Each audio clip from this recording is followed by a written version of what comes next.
I'm applying for a PhD. My work is on cinema from 1970s to 1990s, which is called the New Wave Indian cinema. Oh, yes. So, so that's my research interest now.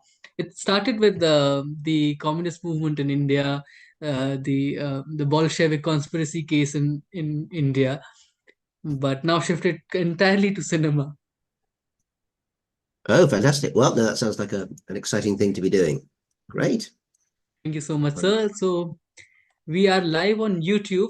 Hi, everybody. Good evening. Welcome to the Karwaan Special Lecture 2025. This is the third in the series, and we have decided that we'll host at least 100 this year. It is, as you all know, it is a fight against the narrowing of the discipline by many forces and which is going worldwide. So it is a fight to save the discipline of history, to have open discussions on the shared past, on Indian history as well as world history, because one can't see any history in isolation. We have to see it as part of a, a, a world, a movement of sorts. To continue that, we have one of the first lectures on global history, which we call World History, World in Perspective, Global History series on Caravan. And I'm honored to invite and host today Professor Rana Mitter from Harvard University. He is ST Lee Professor of US Asia Relations. Professor Mitter is right now in Harvard Kennedy School. He is the author of several books, including Forgotten Ally, China's World War II, 2013 publication, which won the 2014 RUSI Duke of Westminster's Medal for Military Literature and was named a Book of the Year by the Financial Times and Economist. His latest book is China's Good War: How World War II is Shaping a New Nationalism, that came out in 2020, published by the Harvard University Press. His writings on contemporary China has appeared recently in Foreign Affairs, the Harvard Business Review, the Spectator, the Critic, and the Guardian. He has commented regularly on China in media and forums around the world, including the World Economic Forum at Davos. His recent documentary on contemporary Chinese politics, Meanwhile in Beijing, is available on BBC Sounds. He is the co-author with Sophia Gaston of the report Contextualizing UK-China Engagement Strategy, which was sponsored by British Foreign Policy Group in 2020. He won the 2020 Medlicott Medal for Service to History, awarded by the UK Historical Association. He previously taught at the University of Oxford and is a fellow of the British Academy. Today, Professor Mitter is going to talk about China in the Second World War. I think, India has a love hate relation with one of its biggest neighbors. So, thank you so much, Professor Mitter, for agreeing to do this. Over to you. I'll see you after the lecture for a Q&A. Those who are joining us on YouTube can always send their questions via the live chat, which we'll read out during the question answer session. Over to you, sir. Great. Well, thanks very much, Ishan, and thanks to everyone who is joining us today for the Karwaan lecture. Ishan mentioned that there is a kind of wider purpose of trying to understand history that governments are sometimes keen to push back against. And in this case, I think it's fair to say that the history I'm about to tell you over the next hour or so is one that would have been almost impossible to describe in this way in China just 30 or 40 years ago. The history itself dates back to longer ago than that, but it is nonetheless the case that many aspects of what I'm about to say today would have been really taboo, forbidden, really politically impossible to talk about in the China of Chairman Mao, or at least for some period after his death. And that may seem surprising because the topic, in a sense, is one that is very global. And that is the topic of the Second World War, World War II, and how China engaged with, participated in, and ultimately was transformed by that particular war. So let me turn to my presentation, if I may. And let's see if we can get some of this up on screen. Right. Share. There we go. Okay, good. So I think that this is all coming up now, and we can see this. Yes, And sir. I've called it Heroes and Traitors, China's War with Japan, 1937 to 45. The title is meant to be slightly ironic because sometimes those who are treated, who seem to be heroes, become treated as traitors and vice versa over time. So part of the lesson that it's never entirely constant which one is in which category. Let me start with something a little closer to the present day before we start discussing the history. No, hang on. There we go. Yes. This scene was taken just over 9 years ago, almost 10 years ago, in the center of Beijing, the Chinese capital, in the heart of, politically and physically at the heart of Beijing, in Tiananmen Square, the huge expanse that marks the center of Beijing, just in front of the Forbidden City, a place where Chinese power, military power and political power, are expressed in very extravagant terms, you might say. And this demonstration, which took place, not demonstration, this parade, which took place on the 3rd of September 2015, was in some ways very unusual, not necessarily in terms of the form. If you've seen news footage from China, or perhaps visited China yourself, you will have seen that these sorts of military parades happen on a regular, if not frequent, basis. But mostly, those parades take place in commemoration of an event directly to do with the history of the ruling Communist Party of China, or else the establishment of the country which they rule, the People's Republic of China, or PRC. This event was different in that it didn't quite commemorate either of those things. Instead, it commemorated a different historical event, the ending, 70 years previously, of World War II in Asia, and in China in particular, the war between China and Japan. Now, this particular event, of course, as you'll have noticed, is now almost 10 years on. In fact, 2025, the current year, is going to be the 80th anniversary of the ending of that war. So that will be perhaps a more muted commemoration than 10 years ago, but it will still be very much in the news later this year. And this parade was one that, in a sense, marked a moment in terms of the way in which China thinks about its past, because prior to that event, there had not been this kind of event to commemorate the Second World War in China. And one of the reasons that there had not been such parades before is that there was political ambiguity, or a real uncertainty about how to commemorate World War II, in large part, as we will see, because one of the major participants in fighting the Japanese was the Nationalist Party of Chiang Kai-shek, the previous Chinese leader before Mao, who became a deadly enemy of the Communist Party, and whose contribution was therefore very difficult to discuss openly in China itself. We'll get to why that was in a little while. But let me show you some images also, again, before we get to the history, about why this period of World War II matters so much. This image is a picture of one of 8 very small islands that lie almost exactly between China and Japan in the East China Sea. These 8 islands, known in Japan as Senkaku and in China as Diaoyu, are essentially disputed territory.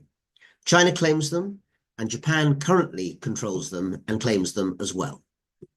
The point is that the dispute over these islands, which is very much in the present day, dates back in some ways to events that took place almost more than 80 years ago, during the middle of World War II.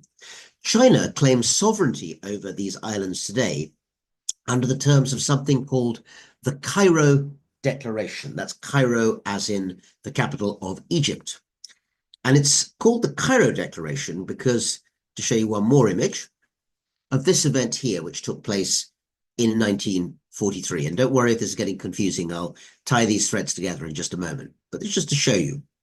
In November 1943, 3 leaders of the Allied wartime effort in Asia gathered together in Cairo in the Egyptian capital.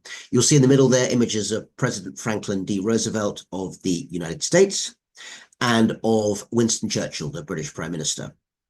But on either side of him are 2 Chinese figures. On the left, Chiang Kai-shek, the nationalist leader of China, the generalissimo, and leader of China's wartime effort against the Japanese.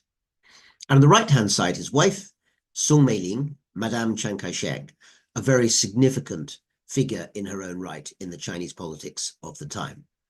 And this event and the treaty, or rather the agreement that was signed at Cairo in 1943, was in large part a set of events that led directly to today's disputes between China and Japan over the sovereignty of the islands, because at the end of this conference, an agreement was signed that talked about the handing over of certain islands and territories to from Japan to China when the war was over, but without an absolutely firm resolution of which islands and how they would be handed over and when. So wartime events, in other words, relating to China, still have quite a bit of significance in the present day. But I've been showing you these images of things that relate to present day disputes. To understand why they're important, we need to spend some time now talking about the history of China itself in that wartime period. And all of you listening, of course, will be very aware, I'm sure, of the wider history of World War II. In India, of course, it's become, particularly in recent years, a subject of significant historical research. The way in which the British Viceroy at the time, Lord Linlithgow, placed India into the wartime effort without consultation with the Congress and other leaders. Relations between the British and the nationalist movement in India in World War II, as you know, became increasingly fraught, with ultimately the Quit India movement in 1942 and the jailing of various nationalist leaders, including Nehru, Gandhi and others during that period. And of course, going in a different direction, Subhas Chandra Bose joining the Axis side and working with the Japanese. So India is certainly part of that World War II story. But thankfully, India's territory was not invaded and occupied and subjected to war during that period, although events, notably the horrifying Bengal famine of 1943 and the deaths of 3 million or more people during that time, show that India was certainly touched very heavily by the war. But China was a country that suffered immensely during that wartime period. The number of dead stretches to 8, 10 or more million people, not just in terms of combat deaths, but also in terms of a famine which rivaled or exceeded that of the Bengal famine in size in Henan province in central China in 1942 to 43, in which it's estimated that some 4 million Chinese died. And then 2 or 3 million combat soldiers who were killed in the line of battle, along with others killed through massacres, bacteriological warfare, and other deadly circumstances. So many deaths in China during the war itself. China was also the site of the longest theatre of war on the Allied side between 1937 and 1945. It was the subject of a massive refugee crisis between 1937 and 45. Some 80 to 100 million Chinese are thought to have become internally displaced persons, refugees within their own country. And of course, the painfully won, carefully won modernization of China during that period, the building of roads, railways, new factories, and industrial base, were all pretty much destroyed by 8 years of constant warfare, bombing, and economic as well as political chaos in China during those years. So World War II was an extremely devastating, extremely painful period in terms of the effect that it had on China during that time. And It's worth noting that this was a set of events that had been brewing for a very long time. So let me just quickly outline the factors that you might say, broadly speaking, brought China to war in 1937. Essentially, from the late 19th century and the beginning of the 20th century, there was a clash in East Asia between two rival ideological forces. On one side, you had the rise of Chinese nationalism, a reaction against the invasion and occupation by imperial powers of China from the Opium Wars of the 1830s onwards. And this rise in nationalist feeling in China, particularly amongst patriotic youth who felt that China needed to fight back and become strong in the world, ran up in the 1910s, 1920s, 1930s against a growing alternative ideological force, which was the growth of Japanese imperialism. Japan itself, threatened by the West in the 1850s and 60s, had modernized extremely fast, renewing its army, its schools, its education service during the late 19th century, and also reinventing itself as an empire just as strong and just as aggressive as those of Britain, France, and the European empires. And the desire of the Japanese empire to expand on the mainland, particularly into China, clashed more and more with the Chinese nationalist desire to create their own secure country and to remove foreigners from positions of influence within China's territory. Imperialism and anti-imperialism coming into conflict with each other. As the Japanese presence and influence in mainland China grew during the 1920s and 30s, Chinese nationalist feeling also began to grow, spawning not just the growth of a Chinese nationalist government, the Kuomintang, under Chiang Kai-shek, which established power in the in the east central city of Nanjing in 1927, but also in the rise of a small but highly radical political party, the Chinese Communist Party, in which a young man named Mao Zedong would take an ever more powerful role. So the stage was set for ultimately the clash that opened up hostilities in the 1930s. First of all, on 18th September 1931, the occupying Japanese army, in a lightning strike, occupied much of northeast China, the region on the map known as Manchuria. You can see on the northeast listed as Jilin, Heilongjiang, Liaoning, just northeast of Beijing. So that fell to Japanese control effectively between 1931 and 1945.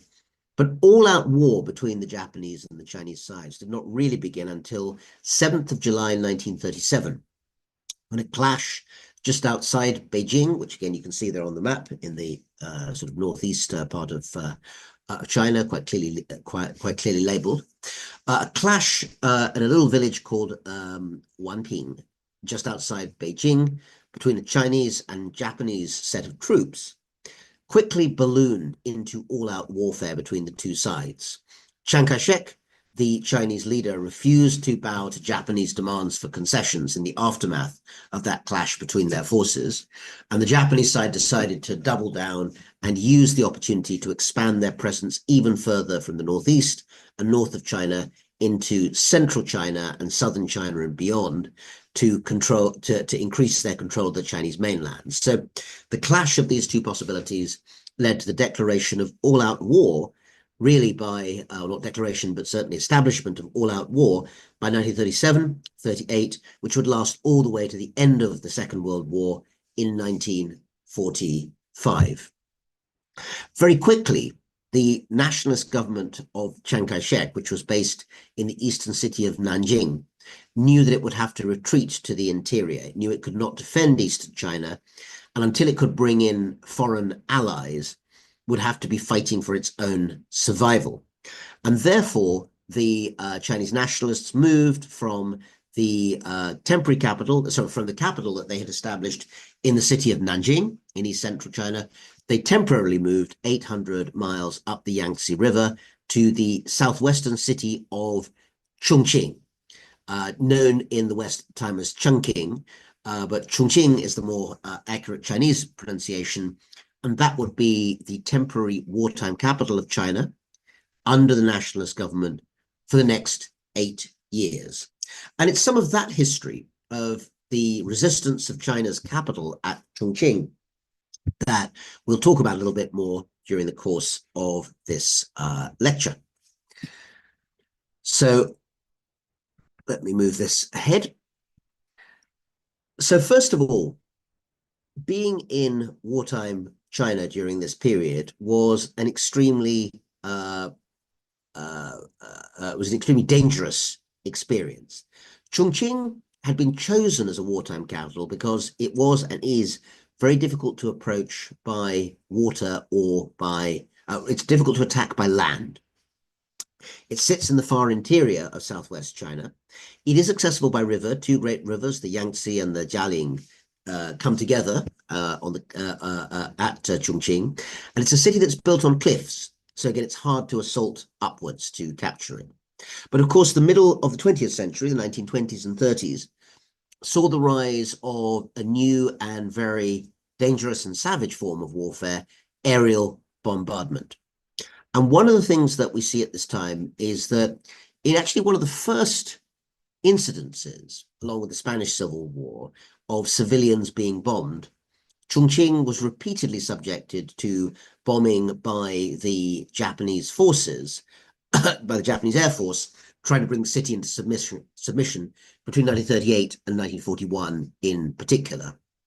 In other words, wartime China's capital was regularly subjected to warfare that was trying to bomb it into submission and destroy morale, just as was done a couple of years later in London by the Nazi Luftwaffe Air Force to try and use the London Blitz to destroy the capacity of London to resist. And of course, in a much smaller way, where it's well known that Calcutta was repeatedly bombed. Its docks in particular were bombed by the Japanese during World War II to try and prevent British naval vessels from using them. But Chongqing was very heavily and very indiscriminately attacked during that period, in the words of at least some witnesses, becoming a sea of flames on the night that there would be air raids. In some cases, for instance, on the 3rd to 4th of May, 1939, something like 27 consecutive air raids took place, trying to reduce the city essentially to a wasteland of bricks and fire and destruction. And pictures like this and this one give an idea of quite how destructive this sort of experience was in trying to destroy the morale of that wartime capital. So this is part of the context that needs to be understood in terms of China during World War II, that the temporary wartime capital of nationalist China was in a remote, far-off city with few resources, regular power cuts, very little financial resources, very little capacity to import and export large numbers of goods, and that the desperate nature of this situation meant that even resisting against the continued Japanese attacks was quite a major achievement in its own right, certainly compared to the other Allied capitals in Washington, D.C., London, and of course Moscow, where Stalin was fighting on the European front, and where again they were in danger from attack by Hitler. So these sorts of scenes that you see here, these air raids and the destruction of everyday life in Chongqing, give an idea of what China's defenders were up against when being attacked during World War II. But as it turns out, they were not content simply to stay behind, to sit there and simply watch the state and the city destroyed and turned into rubble around them. Instead, they put forward a variety of schemes and ideas to try and reconstruct society during wartime and then in preparation for what would come after the war was over. And bearing in mind, this is all simultaneous, or much of it's simultaneous with the same period in Indian nationalist history, where Quit India and the other major movements of World War II are beginning to show that the political temperature was changing very significantly in India at the same time. So let me show you a few things, a few pictures now that show you some idea of how people chose to adapt and resist the Japanese invasion. These all come from Chongqing and the areas around it. So this was not the part of China that was occupied by the Japanese. This was a part that essentially was there for people to retreat to as preparation for resisting the Japanese, with the idea that foreign allies would eventually come into the war and help China to rescue itself. It was pretty much impossible that China could save itself because it was such a weak and under-resourced country. But they felt that if they could get the Americans or the British or indeed the Soviet Union to provide an alliance that would enable China to fight back, then they hoped that they could win against Japan. So let's look at this document for a moment. It comes from a particular institutional body in wartime Chongqing, in the wartime capital, which is a place where air raids, essentially, air raids were happening in the city. And this is for compensation, essentially, trying to work out what property someone has lost during an air raid. It might be shoes, bed, quilt, things that are listed in Chinese at the top, and compensation that might be provided in return for the destruction of these items. And this shows, in effect, the attempts to try and create an organizational system in wartime China in which it was possible actually for the state to start trying to compensate its citizens for the damage that they were suffering because of the wartime effort. The Chinese state, like many other wartime states, demanded a great deal from its citizens, including that young men should be either volunteered or conscripted to the army to fight the Japanese. So, as well as obligations, the state began to make arrangements to realize that it would have to also give compensation to its citizens as well. And that was accelerated and pushed forward somewhat by the wartime period. Meanwhile, during this period, you also get the growth of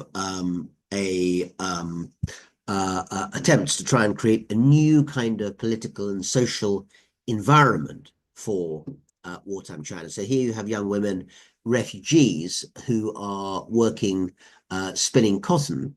And basically, this is part of a sort of set of kind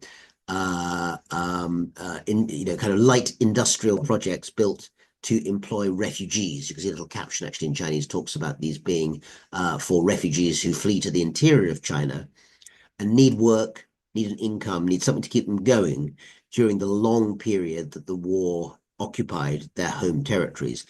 We know, of course, because we know the ending of the story, that the war would last for 8 years. But from their point of view, they didn't know if it was going to last for 2 years, 8 years, 18 years, or even longer. And so this was a very troubling and worrying time from their point of view, simply because they had no idea how long, maybe permanently, they would remain refugees against the Japanese invasion.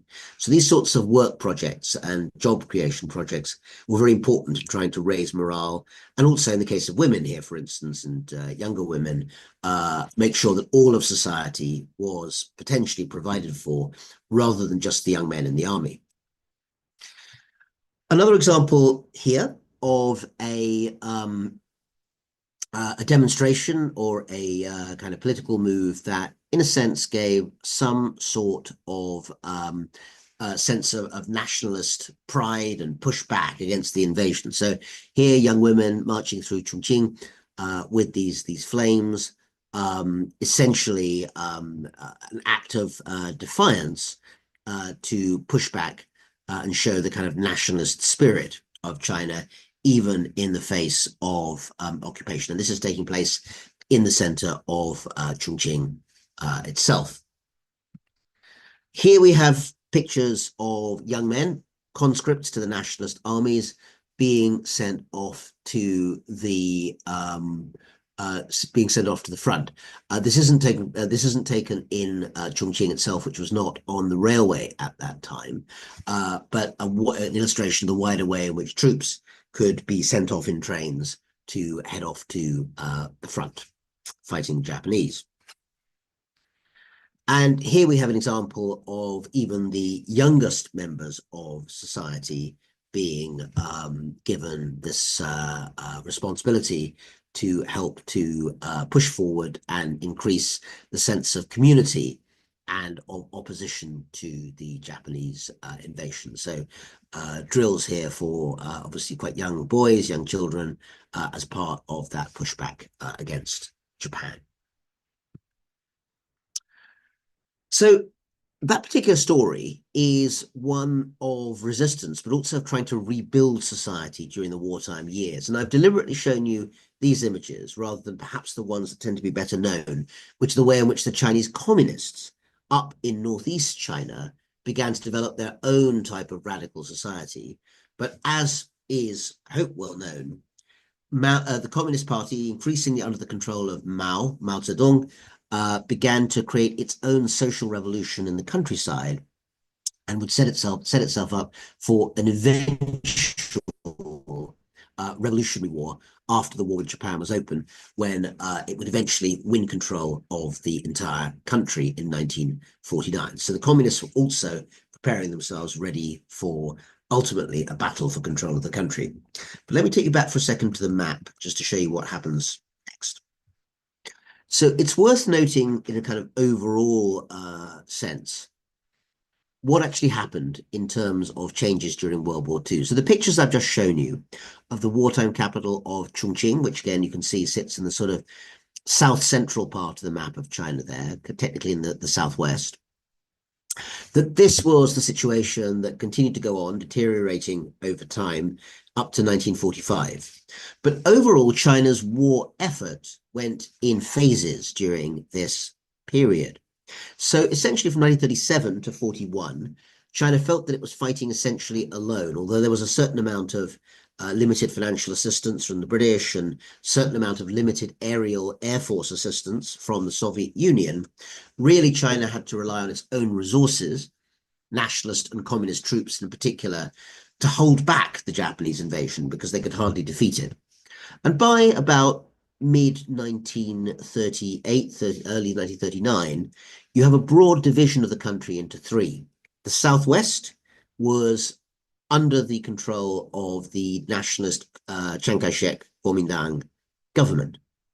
The northeast, or kind of the northeast and east of China, were essentially occupied by the Japanese very quickly, including the great cities of China such as Shanghai, Nanjing, Beijing, and others. And of course, as is perhaps well known, in a horrific incident nicknamed at the time or dubbed the Rape of Nanking, the massacre of the city of Nanjing, China's capital was occupied by Japanese troops and they're subjected to horrific and brutal and violent attack on its defenseless population. So this was a very fraught time. But by the middle of 1938, broadly speaking, the southwest of China has been taken over by the nationalists. Bits of North China and East China are under communist control, and much of Eastern China is under Japanese occupation control. So China's almost divided into three, although not three neat divisions, but divisions that kind of leak into each other at various points. So that is the case until 1941, but then the increasing tensions between the Japanese and the United States, as is, I think, well known, lead ultimately to the two countries confronting each other with the attack on Pearl Harbor on 7th to 8th December 1941. And the attack on Pearl Harbor by the Japanese Naval Air Force meant that the United States had to come into the war, and as a result became a wartime ally of the British Empire and also of China. And that alliance, which again you see illustrated in that picture of the leaders at Cairo, Chiang Kai-shek, Franklin D. Roosevelt, Winston Churchill, is a reminder that China formed part of an alliance during that period. The alliance was immensely important in the ultimate defeat of Japan, with cooperation from the United States in particular in providing resources, although no troops, to help to try and defeat the Japanese in China. So by 1945, essentially, the Pacific War, fought largely by the Americans against the Japanese, had destroyed much of Japan's military capacity. That was not connected to China directly, but rather a product of the Pacific strategy, in which many of the islands and bases in parts of the Pacific were captured or recaptured by the Americans and used as a spearhead, ultimately, to try and isolate the Japanese home islands. And so we therefore see, by the end of World War II, China on the winning side. The American firepower in the Pacific meant that ultimately Japan was always doomed against this technologically and militarily more advanced foe in the shape of the United States. But China, as the first power to fight the Japanese, starting in 1937, was also instrumental in making sure that many, many Japanese remained bogged down and held down on the Chinese mainland, something that couldn't have happened if the Chinese had surrendered. So China, both its nationalist leader and also the communists, who were in an uneasy and often very patchy alliance with the nationalist Chinese, were an important part of resistance against the Japanese. But ultimately, it took the power of the United States to defeat Japan wholesale in the Pacific. And by August 1945, when World War II ended very suddenly, in Asia, particularly after the Soviet invasion of Manchuria, the Soviets had remained neutral, but Stalin ordered the invasion of Japanese-occupied Manchuria in August of 1945. So that was one factor. And then, of course, the droppings of the atomic bombs on Hiroshima and Nagasaki in August 1945 also provided another factor which forced the Japanese government into surrender. So World War II ends in Asia with the Japanese surrender at that time. But then the nationalist government of China, Chiang Kai-shek government, has very little time to either enjoy or exploit its victory. Because in 1945, China was simultaneously stronger and weaker than it had been for perhaps a century or more of history. Stronger because it had finally got rid of the imperial powers from the West and Japan on its territory, but weaker because of that immense destruction of both people and property and infrastructure that I mentioned earlier as well. And so 1945 was really a new start for China in the post-war era, but in practice, it didn't really work out very well. Within a year, the two major Chinese parties, the Chinese nationalists under Chiang Kai-shek, were fighting with each other. The Chinese nationalists under Chiang Kai-shek launched a civil war against the Chinese communists under Mao Zedong, who basically both parties could not agree to some kind of common understanding. There were attempts made to try and get them to form a coalition government. Those attempts did not succeed. And so overall, you're talking about a period essentially when China dissolves into a very vicious, very, very brutal civil war. And again, as I hope is fairly well known, the ultimate victory came to the Chinese Communist Party, led by Mao, but with many other kind of brilliant generals and strategists behind him, Lin Biao, Peng Dehuai, and others. And this led to the victory of the communist revolutionary movement in China.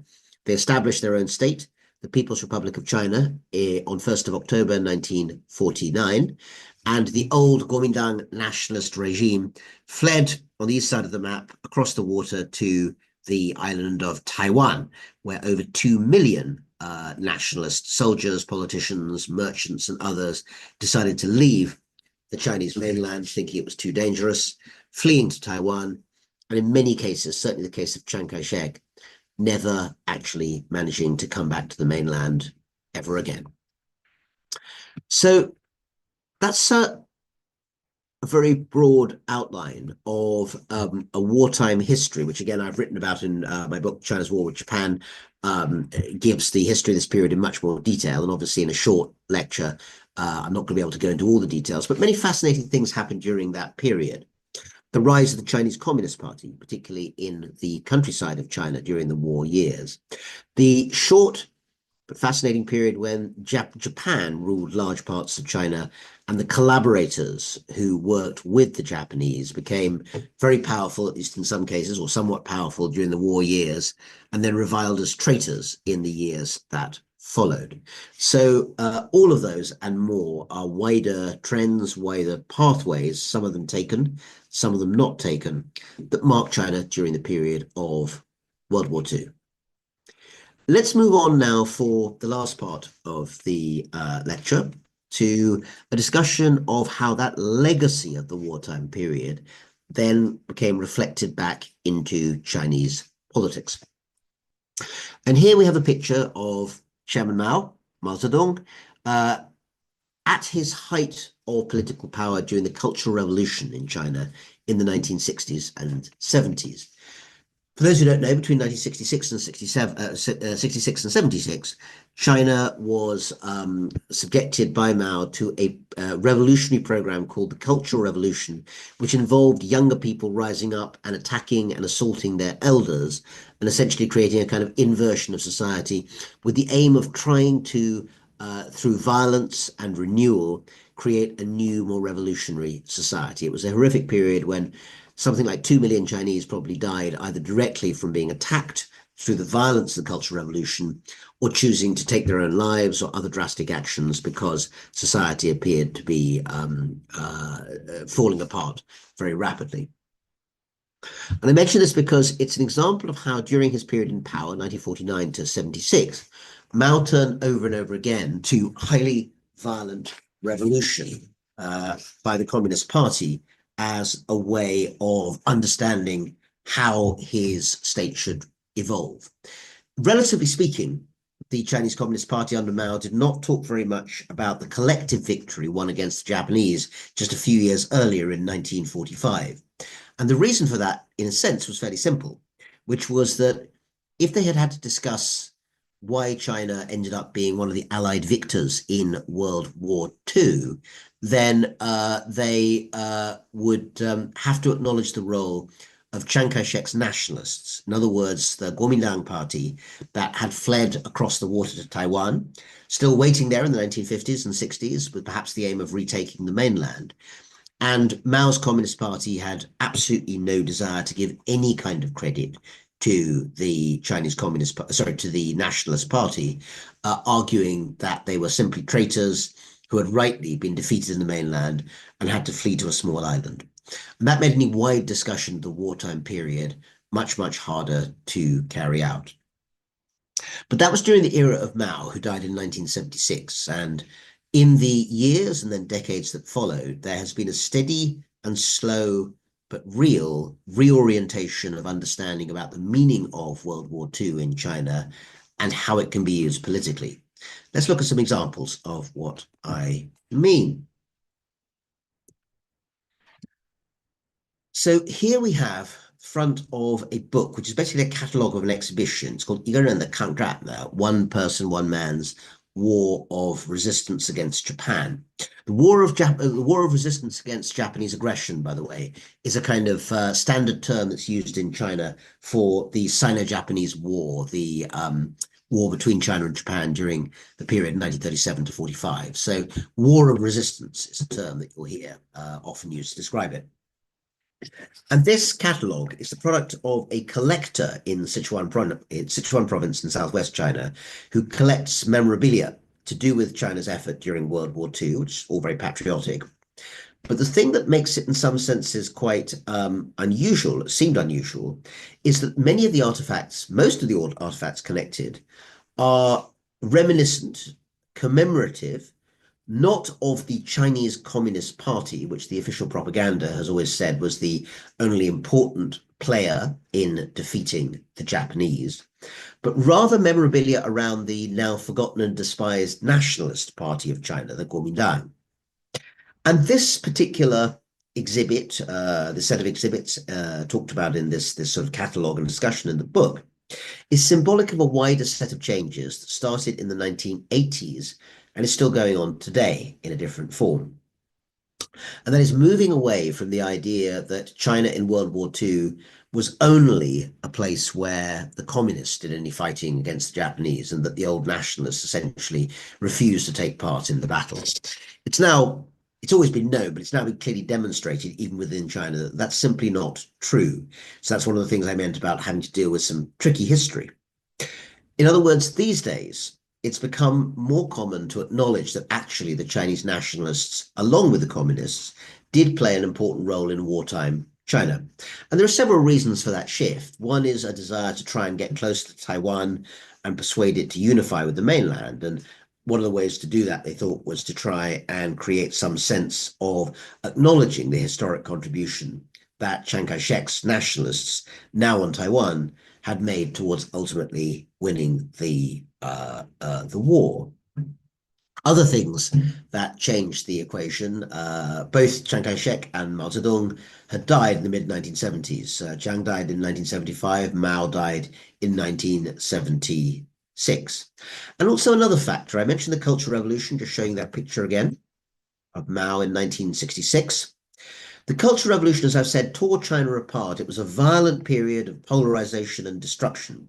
And many people by the 1980s just felt exhausted. And if they had an ideology, they wanted to see an ideology that would bring people together rather than constantly demonizing and polarizing the wider population. And in that context, reviving memory of World War II seemed to be a good bet, because although, of course, it was aimed outwards against Japan, it was worth noting that, of course, Japan clearly had attacked China, not the other way around. So it was seen like a righteous pushback. But also it meant that people from any political party, the Chinese nationalists or Kuomintang, the Chinese communists, people of no political party at all, but who loved China, could all come together to argue that it was important and successful that they had come together against the Japanese during World War II so that they could ultimately declare victory. And that, as I say, is something new, because prior to the 1980s, the Chinese Communist Party would never have acknowledged any role for their old rivals, the Chinese nationalists, in defeating the Japanese. But by the 80s and 90s, it became much more widespread that people could talk about that. And that was as part of a wider set of stories about China's World War II experience. Books like this also became more common. This is called Qu Da Hou Fang, Going to the Great Interior. And it's a series of oral history memoirs from people then often very young. By the time this was compiled much later in the early 2000s, by then they were very old, but telling their stories about being evacuated from the Chinese eastern heartlands, from Nanjing, from Shanghai, from Beijing, being put on boats like this Minsheng River steamer and sent up the river to Chongqing to start a new refugee life. So again, going back to some of the pictures, it's possible that refugee women like this might have traveled up the Yangtze River on one of those boats that you saw on the cover of the book about evacuees. Again, having said that, possibly not, on the grounds that the steamers tended to be more for the kind of middle-class bourgeois, but they were cheap seats as well. At least some of them may have been filled by young working women, like the ones in that picture spinning cloth. So this sort of story of wartime reminiscence of reminiscences of wartime suffering as refugees and going up the river also became much more widespread during this period. There was also a new interest in commemorating the experience of many Chinese during World War II. So this book, Chunren Da Kan Zhang, the Great War of Resistance of the Sichuan people, was a celebration not just of China's wartime resistance, but actually of the desire of many people in one particular province, Sichuan province in southwest China, which was the heart of anti-Japanese resistance between 1937 and 1945, that province should get its own capacity to put up statues of an unknown soldier like this one, and generally to commemorate its contribution to the defense of the nation during World War II.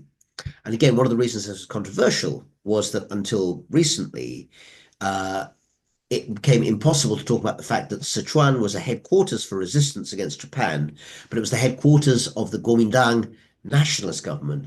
it had nothing very much to do with the Communist Party at all. And that was very difficult to say until recently, and even now can be really quite sensitive.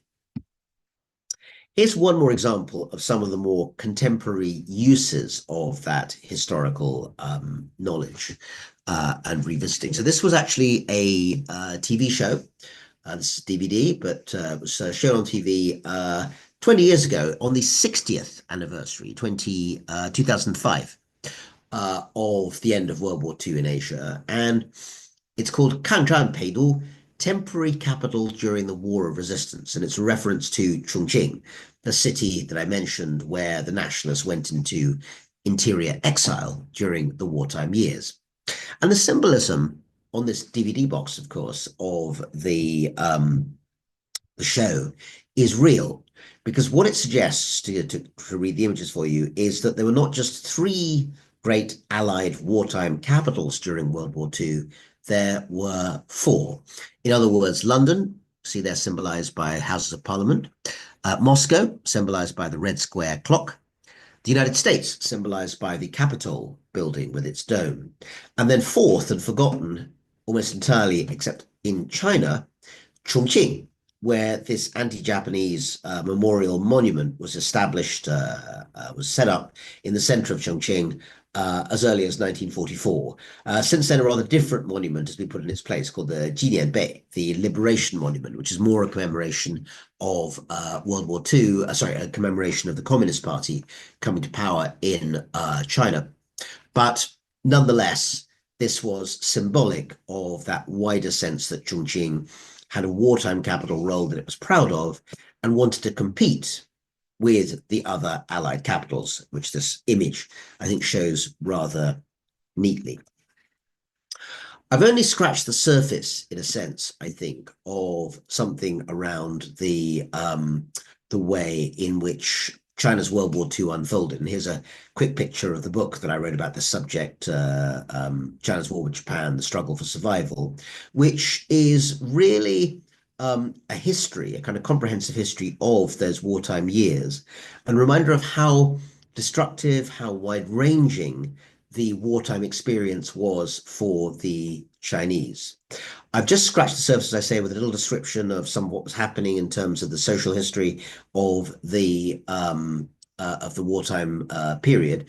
Just to finish off the story, so to speak, in 1941, after Pearl Harbor, the Americans enter the war along with the British, and both of them basically fight the Japanese. And so, of course, the Chinese themselves do participate in that alliance, but it's one that's very destructive of China's interior politics. Essentially, the nationalists and the communists are still fighting with each other, and ultimately, China falls into the civil war because the great divisions within Chinese society that were already evident at the beginning of World War II were not resolved by the war itself.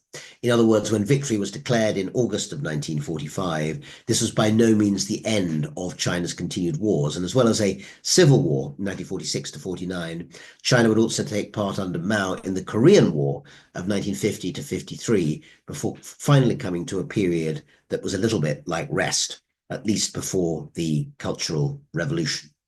Nonetheless, I do think that World War II was a transformative event for China in the sense that I've talked about. Without the Second World War, I think the Communist Revolution would not nearly have had such a great chance of success in conquering the mainland.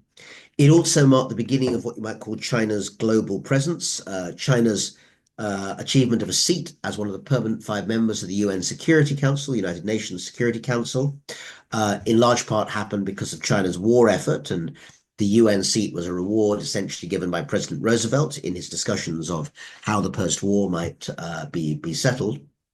And in general, even today, despite the division between communists and nationalists remaining strong in history, there are still acknowledgements in China itself, as well as in Taiwan, that during that period, the combined efforts of the Chinese nationalists and communists were important in helping to push back the Japanese and ultimately contribute to the Allied victory in Asia over the Axis powers.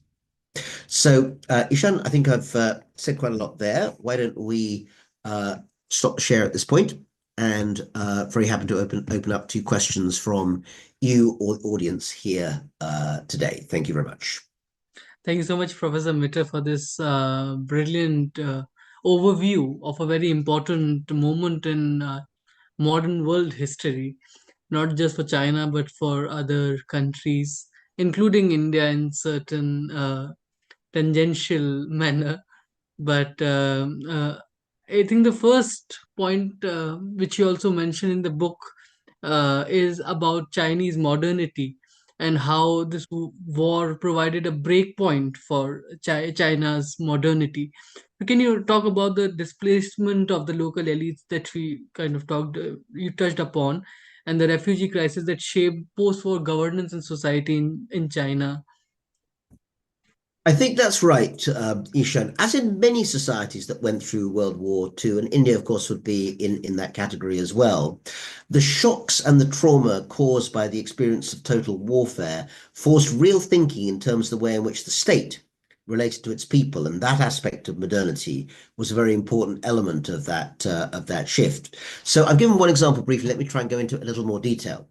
You could argue that the ultimate conflict between China's nationalists and communists was a debate, or more than that, really a conflict about the nature of modernity that was forced into place by the war with Japan. And to put it its most simple, the alternatives given were essentially that the nationalists under Chiang Kai-shek would create a semi-authoritarian, semi-democratic state.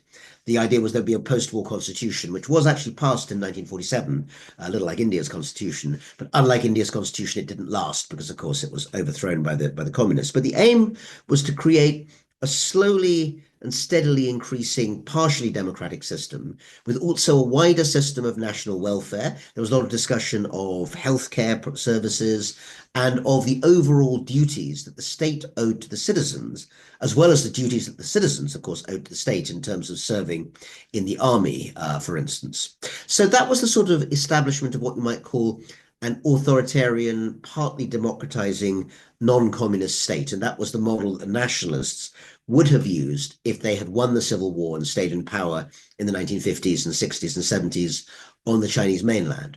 But we know that didn't happen. They were defeated in and in fact, I should just add, that's actually not a bad description of what Taiwan was like for about 30 or 40 years before it became fully democratic in the 1990s. But the alternative was, of course, the Chinese Communist Revolution. And that was a much more radical overturning of society in which essentially violent peasant revolution from the countryside was used as a tool to essentially create a modernity which was about rejecting what the communists would call the feudal past and instead finding means to create a totally transformed society. So essentially the contrast between the two different parties was reform versus total transformation. And as we know in the end, through a combination of military and political drivers, it was the much more radical Maoist communist solution that won out. But it is worth noting that the nationalist alternative was real and seriously considered for much of the wartime period. There's another, should we say, competing model of modernity, which was a collaborative model along with the nationalist and the communist. Can you also talk about that collaborationist model of modernity? Absolutely. I mean, I didn't talk about it very much in the lecture for reasons of time, but I'll say a word or two about it now. So one of the important elements of the wartime period in China was that much of Eastern China was occupied very quickly by the Japanese, and they sought and managed to identify collaborators who would work with them. And perhaps the single most important was a man named Wang Jingwei, who actually essentially defected from the Chinese side to the Japanese side in 1938 with various colleagues to form a client regime under Japanese control. Now, there are a variety of reasons that they did this, including, of course, their own ambition. Many of them were very dissatisfied with Chiang Kai-shek and felt that they had been badly treated. Wang Jingwei certainly felt that way. But the wider motivation was also a very sincere belief at the time. I think it was sincere that the increasing bombing and destruction of much of China by the Japanese could be avoided by doing a deal. And that they felt that Japan was the future in Asia, that Japan was likely to win, that there was no one coming to help the Chinese. Don't forget, the Americans didn't come in until like 2.5 years later at Pearl Harbor. So a long wait if when you don't know what the outcome is going to be. And their feeling was that the Japanese empire, well, first of all, it was anti-Western, so it was kicking the Western imperialists out of China. But second, that there might be opportunities for cooperation. So it's worth thinking about in 1943, the same year as the Cairo conference where I showed you the picture, you also have the meeting in Tokyo of what was called the Greater East Asia Co-Prosperity Sphere. And amongst those attending were basically leaders of Japanese client governments and Japanese allied movements in Asia at that time, anti-imperialist movements, or rather anti-Western imperialist movements, amongst whom, of course, was the famous Subhash Chandra Bose. And Bose, of course, threw his hand in with the Japanese as a means of defeating the British, but never really resolved the irony that he was using one very, very violent empire, the Japanese, as a weapon against another empire, the British, in this context. And he would argue, obviously, that seeking liberation for India, in his vision, was more important. But for the Chinese, it didn't look that way, since, of course, they were the victims rather than the allies of the Japanese. So those questions of collaboration with Japan were quite complex. And even from the point of view of, say, looking from Bose, as opposed to looking from the point of view of Wang, you might have different viewpoints. But certainly for many people, it seemed, at least for a while, that Japan and not America was the future for China in Asia, and that they might as well get in early to try and shape that future with the Japanese themselves. Uh, now we'll move to the leadership question where you mentioned Mao.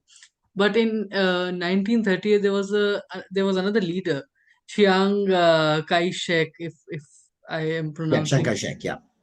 and he refused to surrender in 1938. And you mentioned, I think, in the book that it is the turning point for China's history. What if he had surrendered that day? What had been the history of China? It's an excellent counterfactual question, Ishan, I think. So many people, of course, even now don't fully realize how involved China was in the Second World War. But I think there's a particular pivot moment, a fork in the road, to use Elon Musk's phrase, that you've identified in 1938. 1938 is a year after the full-scale war begins. And remember, nobody is formally helping China. They have no allies. They don't have the British. They don't have the Americans. They don't have the Soviets. There's little bits of assistance, some Soviet air cover unofficially, some British finance from Hong Kong unofficially, but no official allies. And many people, including many diplomats from overseas, felt that China would have to do a deal and surrender because it couldn't possibly resist the massive modernized military force of Japan.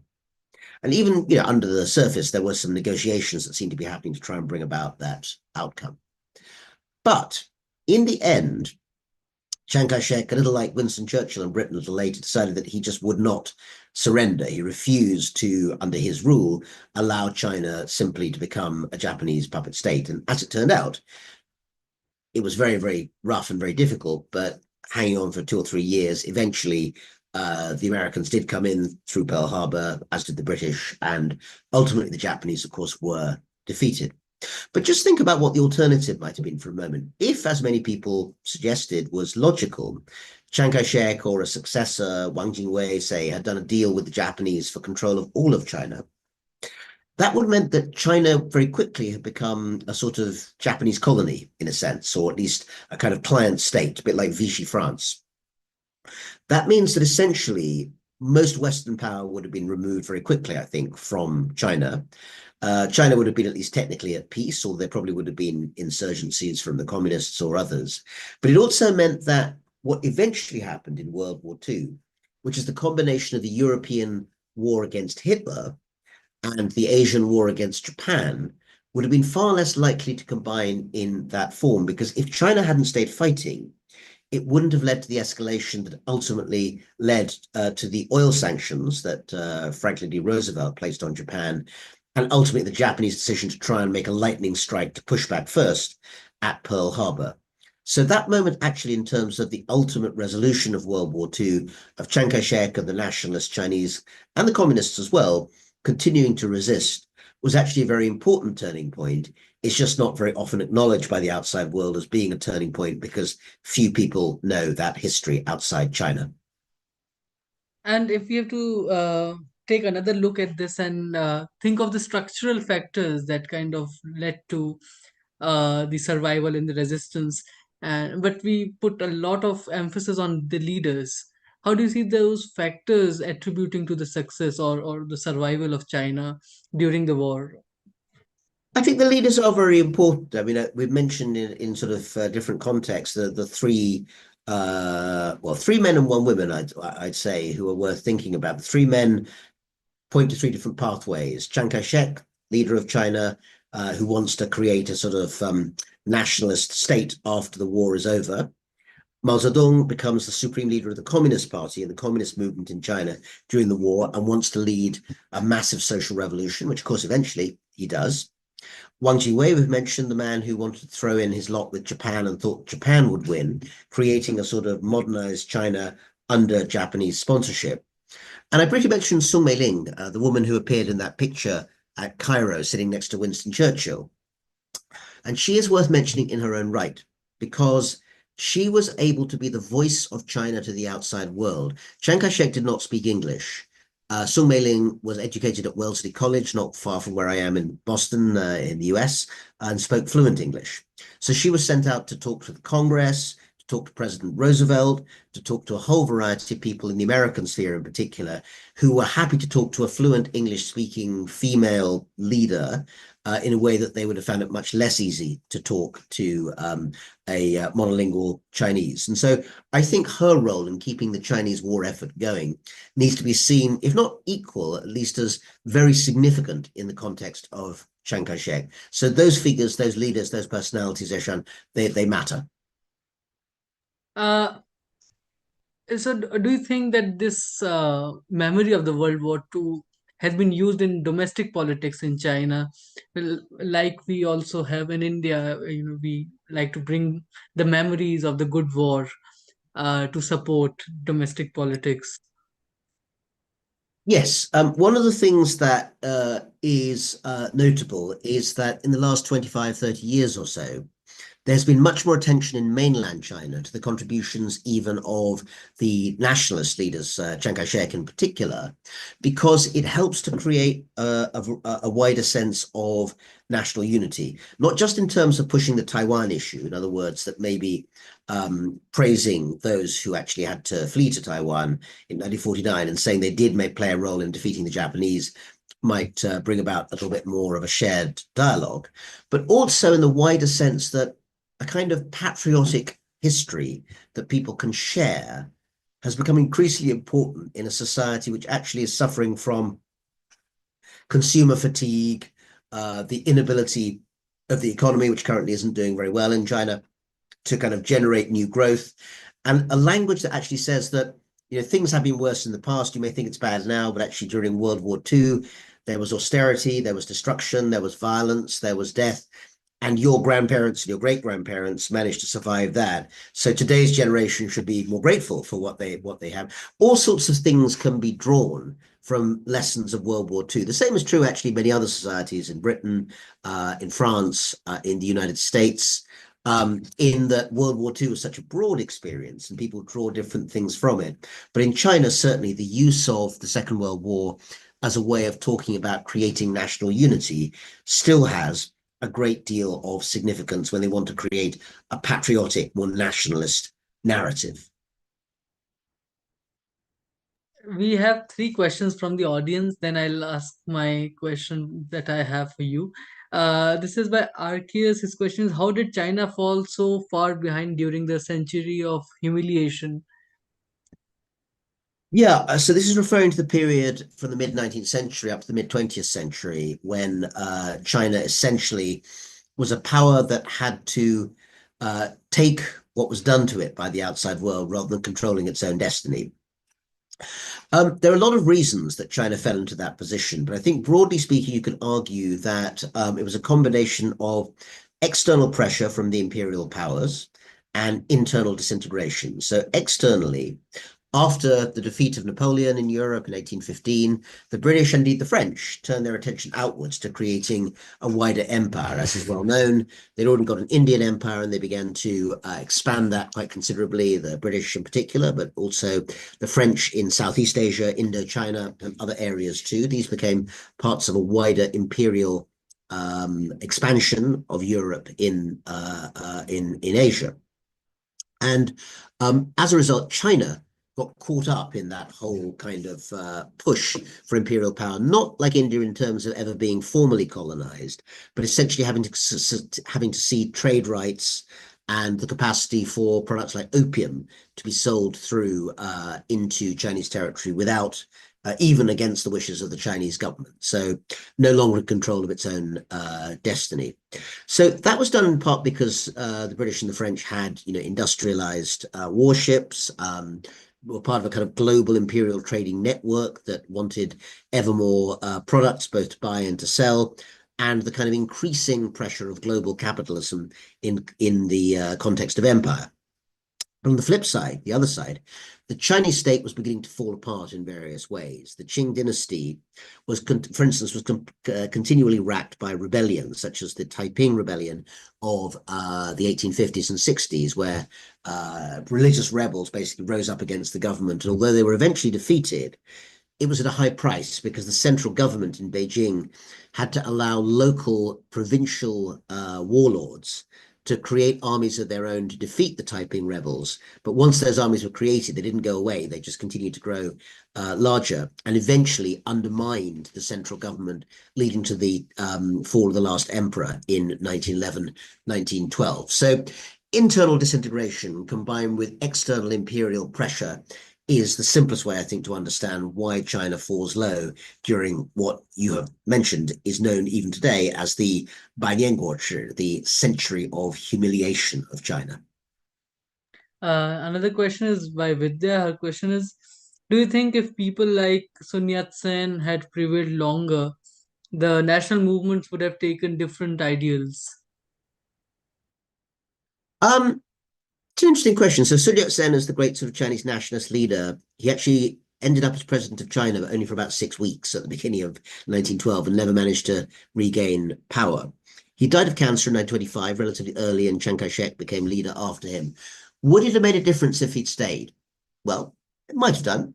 He actually had a quite carefully articulated political program in a way that Chiang Kai-shek did not. Chiang Kai-shek was a military leader and he used military power to essentially seize control in 1926 from his rivals. But he always essentially just, argued that he was following the path of Sun Yat-sen, who wrote in the Sanminzhuyi, the Three People's Principles, a kind of ideological basis for what a nationalist China would look like.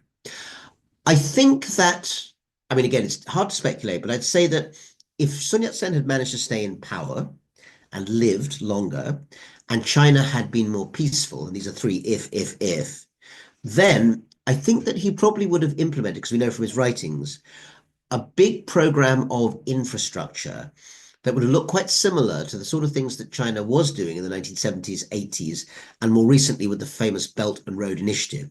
In other words, Sun Yat-sen was convinced that modernization was about many things, including more political participation by the ordinary population, but also it was something that he felt that China should be strengthened through literally strengthening the capacity to build roads, railways, power stations, and so forth. But as I say, to do that, he not only had to live and get into power, but also calm those sort of various warlord divisions which racked China during the 20s and 30s. So that's quite a lot of ifs in the in that outcome. Um, I think the last question for this Q&A is, because this war triggered a massive refugee crisis, which we talked about, and the Yeah. inflation in nationalist China. What kind of parallels can we draw between the social economic challenges of that time and the contemporary debates that are going on state welfare, public services in China? That's a really astute question. And I think that actually the comparisons are perhaps deeper than people sometimes realize. I think in some ways, the argument that's going on in China today is a similar one to the one that was going on with increased urgency in wartime China, which is what is the role of the state and what do citizens owe the state in wartime and what must the state provide for them? And in some ways, during the wartime period, the question is easier to answer, even if the circumstances are much tougher, because obviously defending the country against invasion is a clear goal that many people can understand, even if they don't all share it. The present day, the crisis is less obvious because there's no threat at all, despite what the party sometimes says, of China being invaded by anyone. It's a very strong country, got a huge navy and army. No one's going to attack China. But it still has problems, including, a feeling of disillusionment amongst youth, high unemployment, a feeling that China is a great technological, it's a bit like America, actually. China is a great technological innovator, but the jobs being created by technology are not evenly spread across the country, and that's creating a sense of disconnection and disillusionment. But the question is still the same, which is how far is this the problem of the state? And if you're running a Chinese communist society which says that the party is everything, it must control everything. That's not the same as the US. It's not the same as India. It is very much a product of a kind of top-down one-party state. Then obviously your capacity to control everything can be greater, but the responsibility on your shoulders as the ruling party is also greater because your population is expecting you to answer those questions of how they can live a stable and peaceful life in which they can prosper. And in the end, that was probably the single thing that ordinary citizens in China during those wartime years were keenest to get back to. And in a sense, it probably didn't really happen for them until something like 4 decades after the end of World War II, after the turbulence, the up and down of the Mao period, the Cultural Revolution.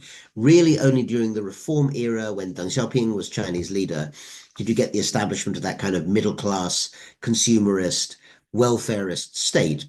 The difference being that that was still an authoritarian state, whereas most of China's rivals by that time had become democratic.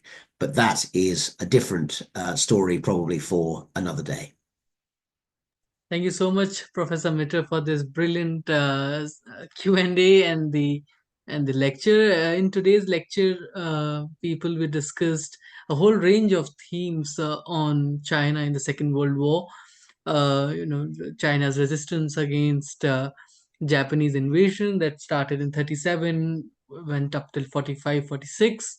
About the key leaders like Chiang Kai-shek, Mao Zedong, Wang Xingwi, Song Miling, and many more. The impact of World War II on China's modernization and political landscape that we see today, and also the collaboration with Japan and its implications in today's China. We also talked about the role of nationalist and communist parties during the war, and in the Q&A we also talked about the third way, which was the collaborationist way to kind of sum up the entire three models of modernity during the war, the interwar period in China.